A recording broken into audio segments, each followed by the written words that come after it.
Upcoming soon is something I thought I'd add to the list because I thought maybe Shane would be interested or at least have an opinion on it.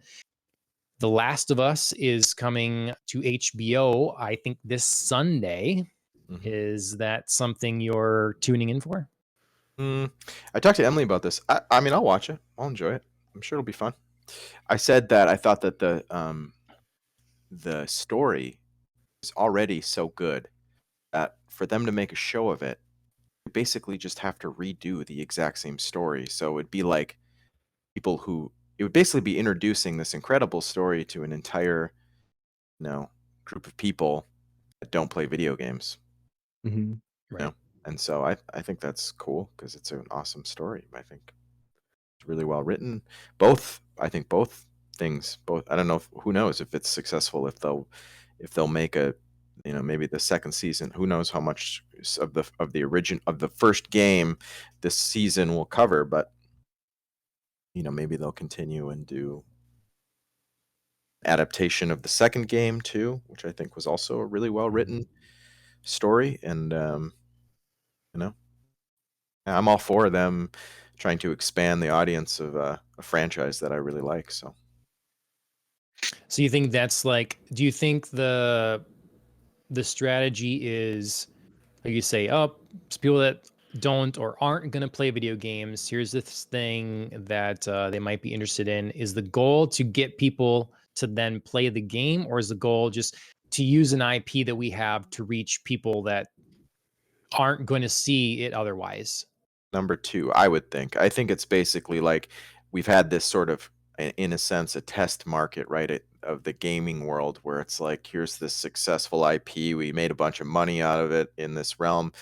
Why not try to make more money out of it selling the movie rights or the TV show rights to whoever to produce it, right? And I don't know how much of a role like Neil Druckmann is playing in the production of the TV show or what, but um, they got Pedro Pascal to play Joel, so that's got me hopeful that at least that aspect of the acting will be good. And I don't know, I'm not familiar with the actress that's playing Ellie or any of the other people except for the half second frame that they shot that they show of uh Rain, is it Rainn Wilson that they have playing, I think, another character in there? I forget his name. Bill Oh, from Oh maybe. Oh, no, no, no, no. it's That's Wait, Oh, Bill Nick from what? Offerman. Nick Parks and Offerman. Rec.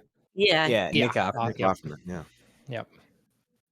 Yeah, I actually just saw a review of season 1 that just came out today, where they talked about how much they liked it and how it's basically obviously the game, because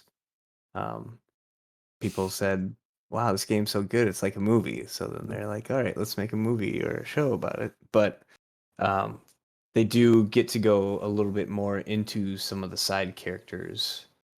Um, to get their perspective and stuff. And Yeah. the actress who plays Ellie was actually the little girl from Bear Island on Game of Thrones. Yeah, That Alan just everybody posted it like, here, and I see it in the chat. Leanna Mormont, yeah. yeah, Yeah. everyone loved her, and apparently she's like a really great actress.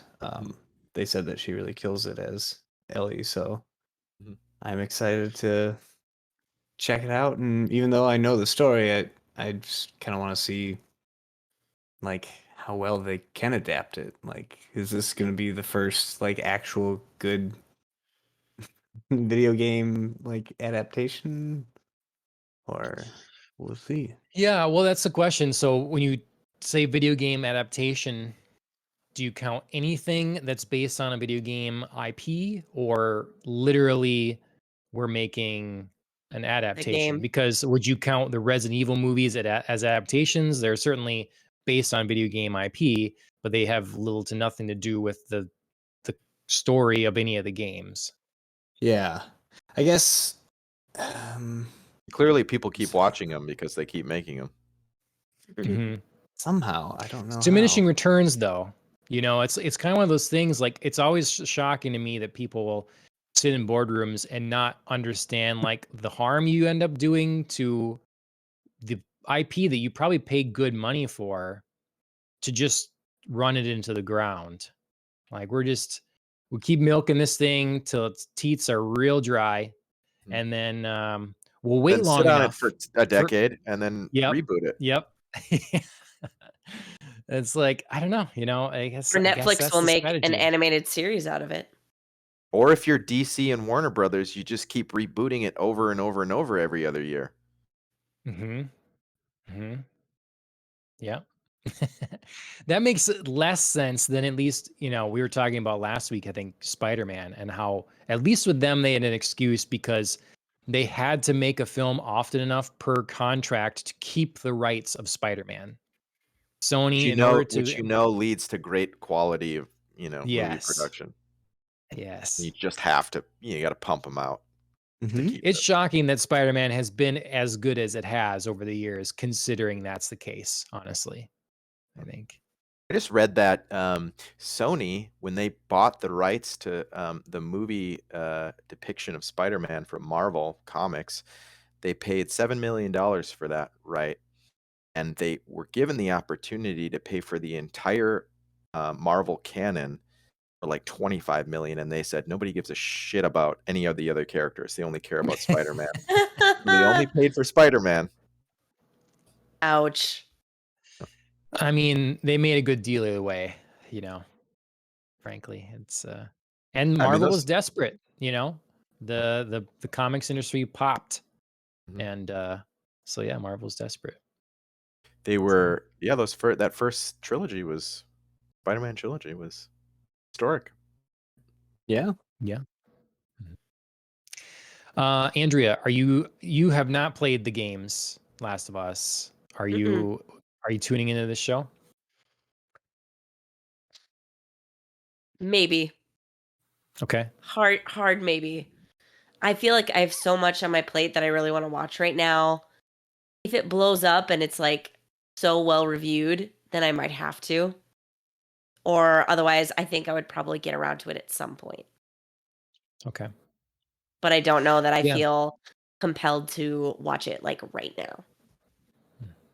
Well, Renato in chat is definitely excited. I can tell. Yeah, I'm just for me, like probably a workout monetarily, I would say. But for me, it's just not, as I've talked on the podcast, it's not the strategy I would take.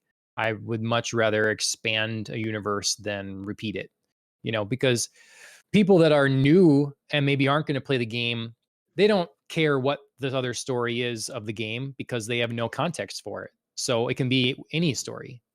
And so tell that story, but then you intrigue game fans by expanding upon what they played in the game as opposed to duplicating. So I'd be much more interested in a show that was telling me about a different place in this world, maybe more detail how things came to be, or a different character that is brought up in the game and we see how they make their way to where we know them in the game, something like that.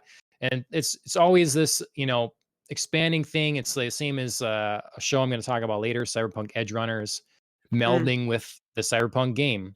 It's not a repeat of the game story. It's in addition to, it's in the same world. And that creates a really good crossover for the things that people that are interested in both a show and a game, that they can engage in both and get more out of both. Versus, I know there'll be plenty of people that are like, well, I played the game, why do I need to watch it? Or I watched it, why do I need to play the game? So, but yeah, I was going to you took a say, breath, I feel Andrea. like, I just feel like I was going to say almost the same thing. Like you probably / me would be more interested if it was more like Cyberpunk Edge Runners or Arcane. Like, Right. just something totally new, different, but like relatable still if you haven't played, watched, seen anything from main source content.